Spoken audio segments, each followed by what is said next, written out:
Good morning class. कल हमने हमारे 10th क्वेश्चन कंप्लीट किए थे। इसके आज हम 11th क्वेश्चन से स्टार्ट कर रहे हैं। हमारा 4th लेसन चल रहा है।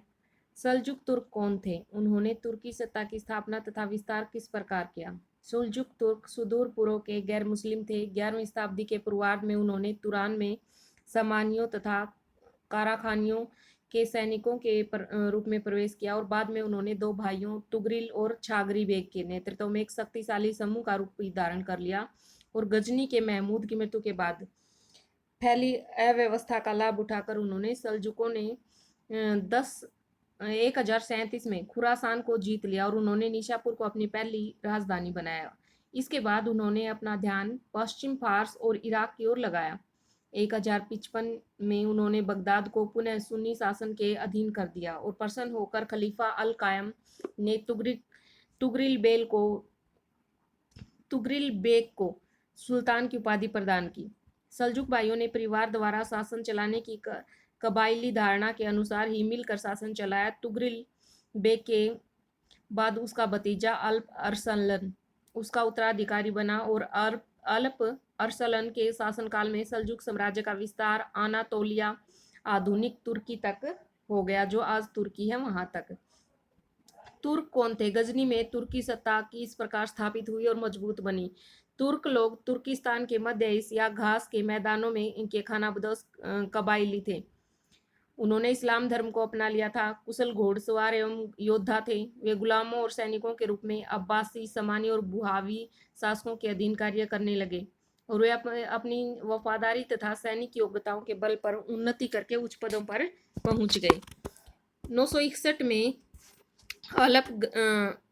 अलपलगीन नामक तुर्क ने गजनी सल्तनत की स्थापना की। इसे गजनी के महमूद ने मजबूत किया। बुहावियों की तरह गजनवी भी एक सैनिक वंश था।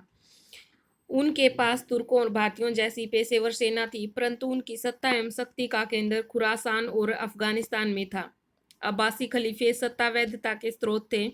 एक दास का पुत्र होने के कारण महमूद खलीफा से सुल्तान की उपाधि प्राप्त करना चाहता था और दूसरी ओर खलीफा भी शिया सत्ता के मुकाबले गजनवी को सुन्नी सत्ता का समर्थन देने के लिए तैयार हो गया। अतः अब्बासी खलीफे गजनी में अब्बासी जो खलीफे थे वो गजनी में तुर्की सत्ता की वैधता के स्रोत बन गए। अरबों द्वारा विजित क्षेत्रों में कृषि भूमि का स्वामित्व की दृष्टि से वितरण कैसे था?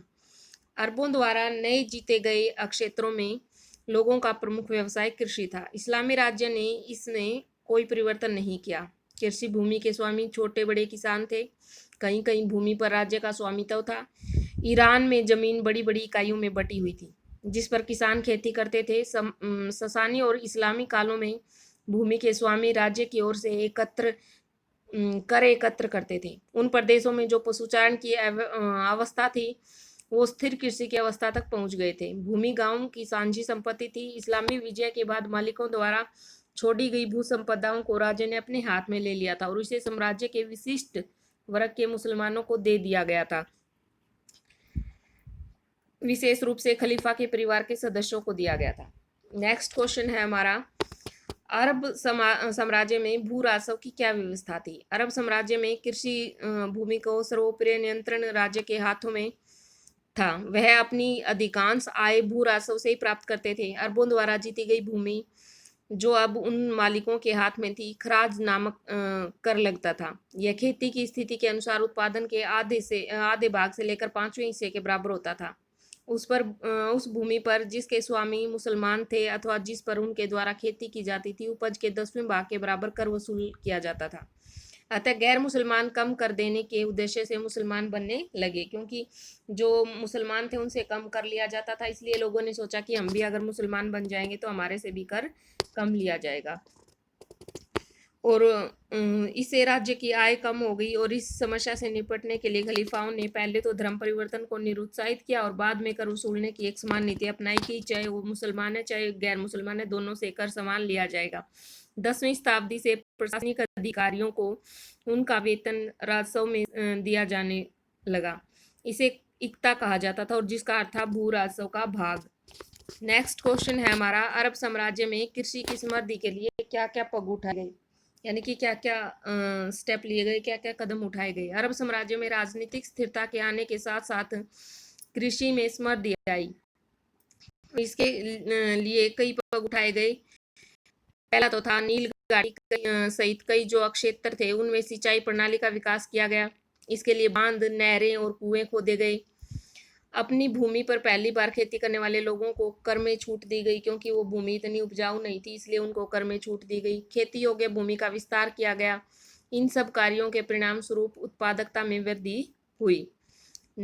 थर्ड जो कदम उठाया वो था कि कुछ नई फसलें भी उगाई जाने लगी, जिनमें कपास, संतरा, केला, तरबूज, पालक, बैंगन आदि की फसलें शामिल थी। इनमें से कुछ फसलों का यूरोप को निर्यात भी किया गया। नेक्स्ट हमारा क्वेश्चन है, मध्यकालीन व्यापार व्यवस्था में साख पत्रों तथा हड्डियों का महत्व क्या था? क्या महत्व था वाणिज्यिक पत्रों का? मध्यकालीन आर्थिक जीवन में मुस्लिम जगत का सबसे बड़ा योगदान यह था कि उन्होंने अदायगी और व्यापार व्यवस्था के बढ़िया तरीके अपनाए। यानी कि अदायगी होती है कि कोई वस्तु हम लेते हैं तो उसके बदले हम धन किस प्रकार से देते हैं, उसका मूल्य हम किस प्रकार से चुकाते हैं। व्यापारियों तथा साहूकारों द्वारा धन को एक जगह से दूसरी जगह और एक व्यक्ति से दूसरे व्यक्ति तक पहुंचाने के लिए साख पत्रों और हुंडियों, किसका? हुंडियों का, बिल ऑफ एक्सचेंज जिसको बोल सकते हैं, का प्रयोग किया जाता था। वाणिज्यिक पत्रों के व्यापक उपयोग से व्यापारियों को हर स्थान पर नगद धन अपने साथ ले जाने से मुक्ति मिल गई। इससे उनकी यात्राएं भी अधिक सुरक्षित हो गई। खलीफा भी वेतन देने और कवियों और चारणों को इनाम देने के लिए साख पत्रों का प्रयोग करते थे। तो स्टूडेंट्स, आज हमने हमारे 16 तक क्वेश्चन किए हैं। कल हम नेक्स्ट क्वेश्चन करेंगे इसके। अपने जिस भी बच्चे ने नोट्स तैयार नहीं किए हैं वो कृपा करके अपने नोट्स तैयार कर लें। ये 4th लेसन आपके रिवीजन टेस्ट में भी आएगा, अच्छे से रिवाइज भी कर लें। इसके एमसीक्यू वगैरह मैंने पहले करवा दिए हैं आपको, वेरी शॉर्ट क्वेश्चन। और जिसके पास भी वो वीडियोज़ नहीं है जिसको रिवाइज करने, तो वो अनिल मलिक स्टडी पॉइंट के नाम से चैनल है, उसको सब्सक्राइब करें। पिछली सारी वीडियोज आपको मिल जाएंगी। Thank you, have a nice day.